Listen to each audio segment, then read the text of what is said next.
Let's discuss the concept of God in Islam. And the best reply that any Muslim can give you regarding the concept of God in Islam is quote to you Surah Ikhlas, chapter number 112, verse number 1 to 4, which says, Kul huwallahu ahad. Say He's Allah one and only. Allah Samad. Allah the absolute and eternal. Lam yalid walam yulad. He begets not, nor is he begotten. Walam yakul lahu kufuwan ahad. There is nothing like Him.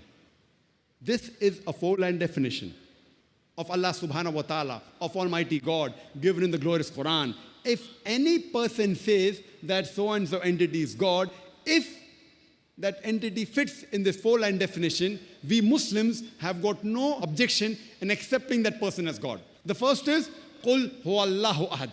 Say He is Allah one and only. Allahu Samad. Allah the absolute and eternal. Samad cannot be described in the English language.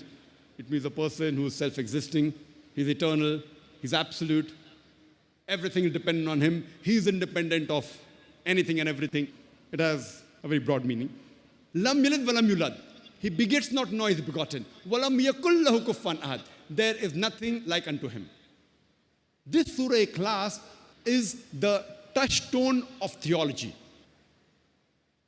Theology means, it comes from the Greek word theo, meaning God. Logy means study. Theology means study of God.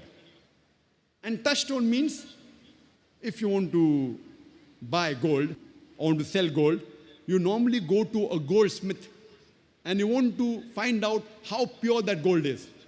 So if you want to buy gold, you go to a goldsmith, he takes the gold and he rubs it against the touchstone. And he matches the color with the card he has got. And then he tells you whether the gold is 24 karat gold or 22 karat gold or 18 karat, or it may not be gold at all, because everything that glitters is not gold. And that panel is also there in the exhibition, Surah Ikhlas, the touchstone of theology. So anyone who says that so-and-so person is God, you put him to the test of Surah Ikhlas. If he passes the test, we Muslims have got no objection in accepting that person as Almighty God.